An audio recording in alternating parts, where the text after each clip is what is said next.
High কমিশনে ঢুকে জাতির পিতার ছবি নিয়ে অপমান করেছে, এত সাহস কোথা থেকে পায় আমি জিজ্ঞাসা করি।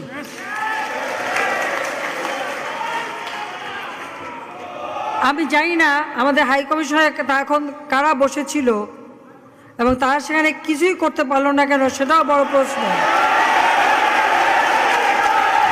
আর আমি আমার প্রবাসী যারা বাঙালি, না আমার প্রবাসী বাঙালিদেরও আমি বলবো যে যারা এই ঘটনাগুলি ঘটিয়েছে তারা চলাফেরা করে না, তাদের দেখেন না। যে হাত দিয়ে জাতির পিতার ওই ছবি নিয়ে তারা ভেঙেছে, তাদের যা উপযুক্ত করা উচিত সেটা করতে হবে।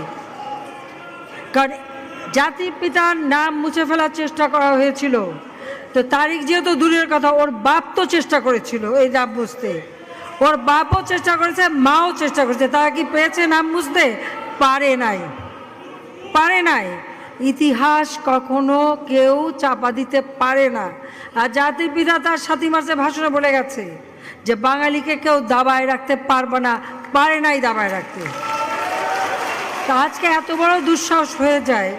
হ্যাঁ, আমি প্রধানমন্ত্রী এসে আমারটা যা করুক ওটা আমি কিছু মনে করি না, কিন্তু যিনি আমাদের জাতির পিতা, যে আইন আছে, সেখানে হাত দেবে এত সাহস কোত্থেকে পেল? তারেক যে ভুলে